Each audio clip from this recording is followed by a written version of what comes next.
ام پروداکشن تقدیم میکند. ام پروداکشن.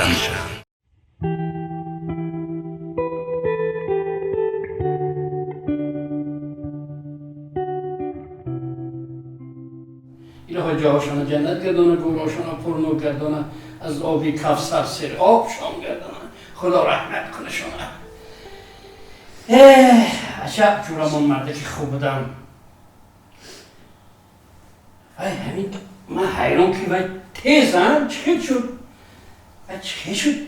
همین کرونا ویروسش از کجا پیدا شد و باور کنید همین قدر مرده که خاکسار اقران زنم. ویا عجب من حیران که همین چه شد همین؟ نمیدونم. همین روزی دوشنبه بهارستان میریم گفتم برنو روزی شنبه است نگذاشتم. خیلی زیغمه شدیم. با همین قدر خودشون احتیاط میکردن. با همین جوره ما رو اولین شده بود. و همین قدر خودش محافظت میکرد. همه یک نقاب پوشن و دو نقاب میپوشید. چند خیلی دست پوشک داشت. پرچکی. چند خیلی داشت. سرخ بود، سبز بود، کود بود، نافرمان بود. باور کنید از آدماش 4 متر 2 متر دور میگشت. با اولین شده همین مردک قتلی. با چه باید قتلی همین صورتش بیدم. وای از دست ما بنده ها چه هم می آمد. وای در خاطرتون هست همین لوای دیرو می رفتید ملاقات و بعد من از کفاتان در پشتی همین خرسنگا پنهان می شدم. بعد شما ساعت ها ملاقات می کردید. من همین خونه و خورده در پشتی های لرزیده می شیدم. بعد رحمتی می گفتم که آخر من همینجا شینم چیکار کنم. من می گفت تو همجا خونه و خورده شین می گفت.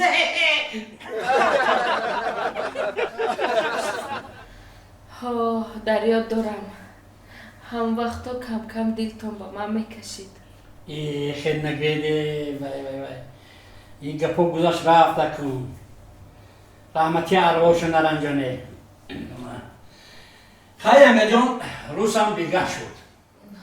من آیسته خفای کار و بارم شدم. اگر یکان خدمت غلطت، یکان کار و بار زندگیتان باشد، یکان دشواری داشته باشد، حتما به من زنگ زنید، من یاردم میکنم. از صدق دل یاردم میکنم. چون که رحمتی همین قدر به من یاردم کرده بودن. همین قدر یاردم کرده بودن. از شما یک خواهش دارم. میخواستم که از رحمتی یک چیزی خاطره دهید که همون چیز من دیده تیز شد. همون رحمتی به یاد بیارم. افسوس از رحمتی بغیر از من یگان چیز باقی نمونده است. اگر خواهین مرا شما را؟ انیق؟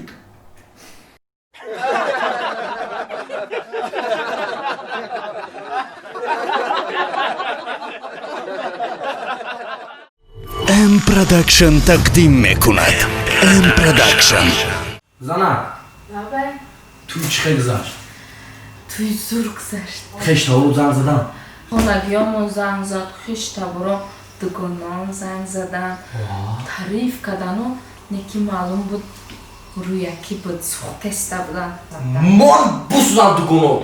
همین دایو دسته وقتی که عشق میکردیم در باغ بطنیکی و در باغ نمون قریب نوی یک دگونه داری که یک سیاه مایده قریب چیکار ممکنه دگونه سوخته حیوان چی نمون انا ما پیش اتاق کو در پیش هوای کو نفتالی گلسی تیری بکردی شوید بده بسا زمان کلی فرام خونه چیکنه خونه زور ماده محخور بود برام خگیریست ما خونه را این خونه را دکازه کار میکنه سوش آمده چی؟ خوش ماده یادم دو بسیار کوچیکی ریش نمیبی نه آمدیم نه آدم میکنیم نه راجدان است خب همین کوچکا وعده کردم که همین زن بگیرم 2 3 روز بعد توی مرحوم با خوی شیخه داشت خونه چند من کوچکا فامیل چه بود بگم چه شد آنجوری زندگی خونه 20 تا خونه 20 18 20 میشه رقم خوش رفته بیو فقط نفهمم که خبره کو ساده بود کسی در تخت میزه یا بابا مهمون فرق داره خونه نه من خشتا برم هفته آینده میام خبیشه از من خیلی میرم و میکنم دارم بخشی بیشی هم من میام کی باشم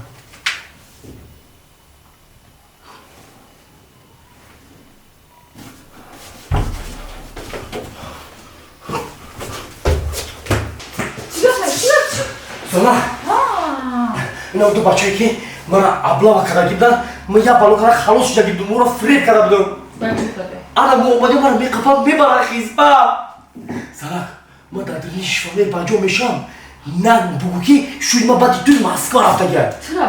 برن چکو میکنم ما برم 2 سال خیزبان میکنم 2 سال برم بیا رفتیم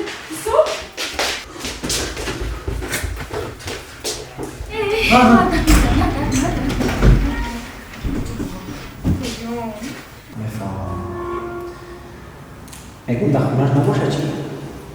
این بسیار سگره هشوار از دیگران کسی بسیار مکی در بسیار نمی‌کنه.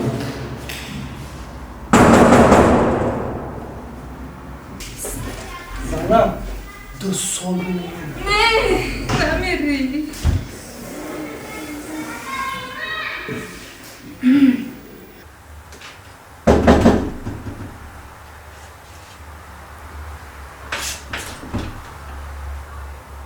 السلام علیکم. السلام علیکم سوزه یعنی سلامتی خوبه؟ رحمت کوچکار باید همجا باشم. خونه علی جان شما اینجا؟ جان زیدی. نه شوهر من بعد توی رفتگی هم کجا رفته؟ مسکو رفتن کار مسکو رفته گیم؟ گوش کن اپا جان ما اجازه دوما داره ما ابلا فهمیدیم ما باید بدونیم که اجازه دوما داره که همه خونه شما رو یک نظر بگذارونیم حفظش کنیم این نظر بگذارونیم اگر اجازه باشه ما رو بدونیم اگر اجازه نتیم چه؟ ما اجازه دوما داریم خیلی انگار جان خیلی کلی کار کردن در کار نیست ما رو اجازه داریم اگر دیو ما این نظر یانگا به خاطر یگو مایده خاطر ماشین شوهر من خونه دانسته ما فهمیدم بخیر ما در وظیفه مونده ما وظیفه مون اجرا میکنیم میبریم نه مالش تمام نه درجا نیست کو نه درجا هم نیست کو خون درجا خونی داریم شما یعنی تماما خواهی نشده ما باید این نظر رو میگذارونه اجازه داریم کو بگویی سوسیالی درون شوهر کی شکافه مادر شوی من چون نمیگیرم ما فهمیدم شوی شما در جا نمیگیرم این جا خواهی فهمیدی خاله بخواهی تو مخیلی بودیرین بایی؟ میدونه در خالده نیکم نبوده یانگا جان یاگو ماده تشویش نکشه ببین تو چی را بین دیوانه بگوی دیوانه ببین اینه